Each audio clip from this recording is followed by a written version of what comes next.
మీరు 4 సంవత్సరాల 9 నెలల కాలంలో ఏదైనా ఒక మంచి పని చేసి నేను రాష్ట్రానికి చేశాను కాబట్టి ఓటు నాకు వేయండి, నేను రాష్ట్రానికి మంచి పని చేశాను, నన్ను మళ్ళీ తిరిగి గెలిపించండి, ఈ రాష్ట్రానికి నేను చేశాను, తిరిగి నాకు ముఖ్యమంత్రికి అవకాశం ఇవ్వండి అని చెప్పి అడిగే అవకాశం మీరు కోల్పోయారు. ఈరోజు ఆంధ్రప్రదేశ్లో మీరు ఆ అవకాశాన్ని కోల్పోయారు. పూర్తిగా విధ్వంసంతో ఏ రోజైతే మీరు మొట్టమొదటిసారిగా రాష్ట్రానికి ముఖ్యమంత్రిగా ప్రమాణ స్వీకారం చేసిన తర్వాత ప్రజావేదికని విధ్వంసంతో మీ రాష్ట్ర పరిపాలనని మొదలుపెట్టారో అదే విధ్వంసం రోజుకి పెరిగిపోతూ పూర్తిగా ఆంధ్రప్రదేశ్నే ఒక అంధకార ప్రదేశ్గా చేస్తారే. మీకు దేని చూసి ఓటేయాలి?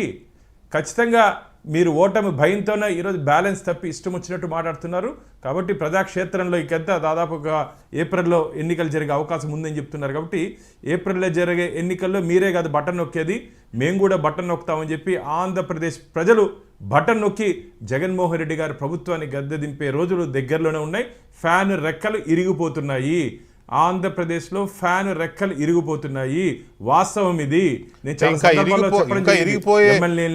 ఇరిగిపోతున్న దీంట్లోనే ఉన్నాయా? ఇంకా ఆల్రెడీ ఇరిగిపోయినాయి అని చెప్తున్నారు చాలా మంది. ఇరిగిపోతే తిరగదు కదనా, ఫ్యాన్ రెక్కలు ఇరిగిపోతే తిరిగే అవకాశం లేదు కదా.